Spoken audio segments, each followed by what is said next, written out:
Hello, dear friend, and welcome to the Business of Personal Brand Photography. My name is Paula Brennan. I'm your host here, and I love inspiring you about all the cool things about personal brand photography. But today I wanted to take it a little bit sideways, a little bit different. We're not going to talk necessarily about the business side of things because I wanted to share with you a little story that happened to me last week. And this is something I'm sure that you'll all understand. And it's not a big story, but it's one that, was a bit of a frazzle for me at the time. I had made a Zoom appointment with somebody who I really admired, right? So I'd been following this woman for a while, and this appointment took me a couple of weeks to get. So I had to wait like 3 weeks to get the appointment into her diary. And it was really important for me to make a really good impression. Okay. I felt like I had a lot riding on this meeting with her, and I wanted to present a really good front, and I wanted to make sure that I was sort of putting my best face forward. So I had the Zoom switched on, you know, like when you connect half an hour before, so I can make sure everything's working. I had got all the lighting right. I'd put on my makeup really nicely. I felt really super organized, and everything was ready to go as far as I could be. And then I knew that I had a bunch of calls coming after her call. So then I decided to run downstairs and have a quick bite of lunch to eat. Now, in full transparency, right now I'm doing light and easy, and the light and easy comes with all these lovely little sachets, right? So has these little sachets of sauces that you sort of squeeze on things and all of that, depending on how much you're allowed to eat on any given week. But if you've done it before, if you've eaten out of packets, you know what I'm talking about. So I got this, it was like a roll, okay? It was like a beef roll thing that had a beetroot relish on it, right? So I squeezed that beetroot relish on, and I was there, and I'm in my nice white linen shirt with my nice white linen pants for my nice Zoom call. And I'm feeling all good about myself. I've got, like I said, I'm feeling all pretty and all the things to meet this lady. And so I sit down to eat my beef roll with my beetroot relish, and sure enough, what happens? The beetroot relish goes everywhere, literally like schmozzles all across me. But I didn't necessarily realize that had happened until 3 minutes before my call was due to start, right? So I was kind of like cutting it fine here now, having my lunch and everything, and on my phone and doing all the things. And, you know, on my last mouthful, down like literally that last strip of the sandwich, it just goes all down my front, and not just in a way that I could like use my hair to kind of hide it or anything like that. It went everywhere. Okay, so I was a hot mess. And so I'd also been away the weekend before. So this was on the Monday. I'd been away the weekend before. So I hadn't had a chance to like, you know, get all my ironing done or do my washing. A lot of my washing was still on the line wet, you know, all the things. And so I'm running around the house like a headless chook, as you can imagine, trying to find something to get changed into. And I'm madly getting changed, and I'm like doing up the buttons, and then I did up the buttons, and then one of the buttons was done up wrong. So like, you know, when you do up your buttons when you're not looking, and one's got a big gaping hole. So I've got a big gaping hole where she could see. So I had to re-unbutton, do all the things. And I knew I needed to have some water as well. So I had to run downstairs, grab my water, grab my phone, come back upstairs, And then I got on the thing, and literally as I sat in the chair, took one deep breath, then she comes live or lets me in the screen, and up we come, and the conversation goes on. Conversation went great, by the way. The connection was fantastic, very fruitful. But the thing is that things like this happen all the time. And worse again, things like this happen to you on photo shoots, right? How many times have you had a moment on a shoot where your heart just drops out?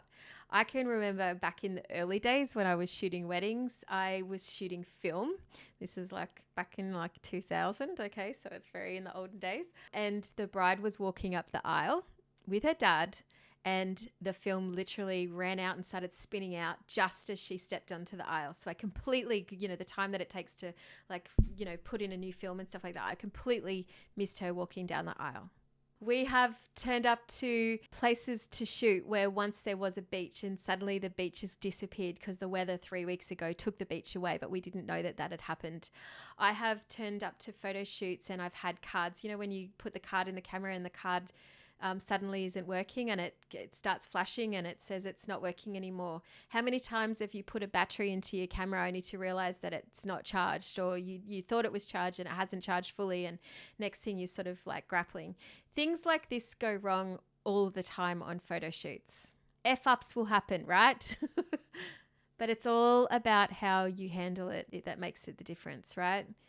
So you can get yourself all overwhelmed. You can bring the client in on the chaos. You can say, keep making excuses and making apologies, like, I'm so sorry that this has happened wrong and da da da da. Or you can just take control and you can be the professional and you can navigate your way out of it. Let me tell you, a couple of months ago, we had a woman fly in from Sydney to have a photo shoot with me. It's an 1.5-hour flight. It's a massive expense. And she came in the night before the photo shoot and she was flying out the night after the photo shoot. So she just had that window. And of course, it was like the one day where there was that horrible, crappy rain.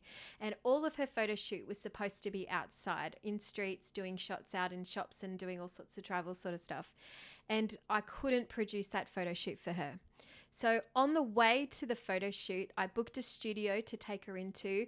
I did that before, actually. I did that on the morning of. On the way to the photo shoot, I was ringing major hotels and working partnerships to be able to get her into different hotel lobbies that we could photograph in, which I never would have thought I could get in, but I played the poor me, it's raining card and got in. But when we rocked up to the job, I confidently could tell her and say, hey, it's okay. We're going to go to this photo studio that we've booked and it's going to give you this. And then we're going to take you to this hotel. And she goes, what? You got access? And I said, yes, we've been able to get access to this hotel.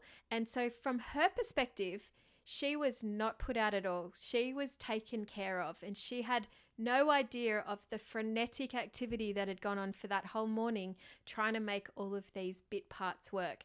Now, if you're a wedding photographer, you know exactly what I'm talking about here, because weddings, you cannot avoid things like weather. You just have to re-navigate and things will happen like that.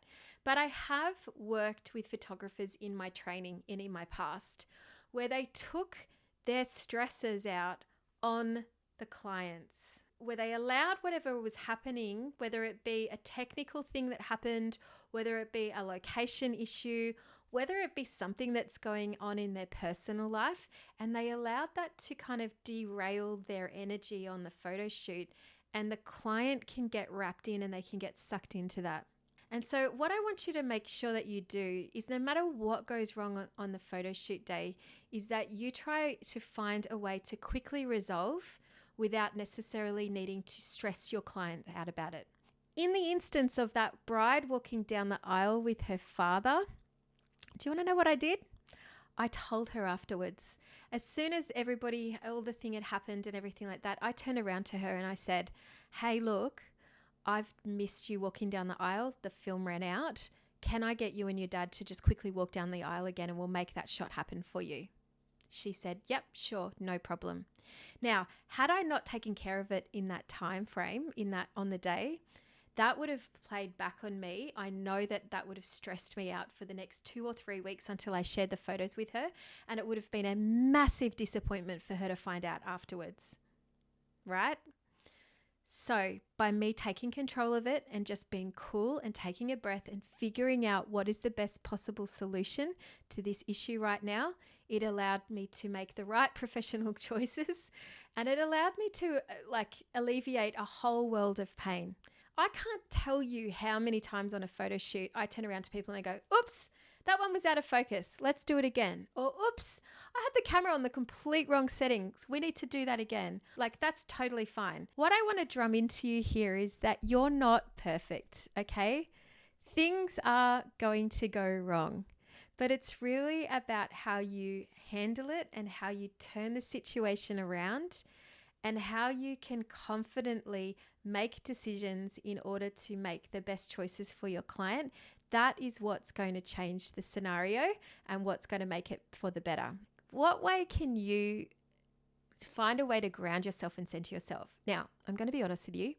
Sometimes simply going to the toilet for me is a get out of jail free card. If I feel like the energy or something needs a shift, or if I need a little kick up my own butt, I'll just take myself out of the situation in order to be able to come back and enter with a new energy. And it's not always easy to hold energy, especially if you're on a full day shoot, okay? If you're tired by the afternoon, you need to just jig up yourself in order to jig up the client. You need to find a way to be able to get away or to center yourself or do whatever you need to do in order to be able to switch it around and change energy for the client, okay? So I'm not suggesting that, you can always like walk away mid-shoot or anything like that, but just clock for yourself and understand your own personality type. And if you have a tendency to get overwhelmed, make sure that you take that away from the client. If you have the tendency to feel a little bit stressed if things aren't going your way, make sure you find a way to cover that up for the client.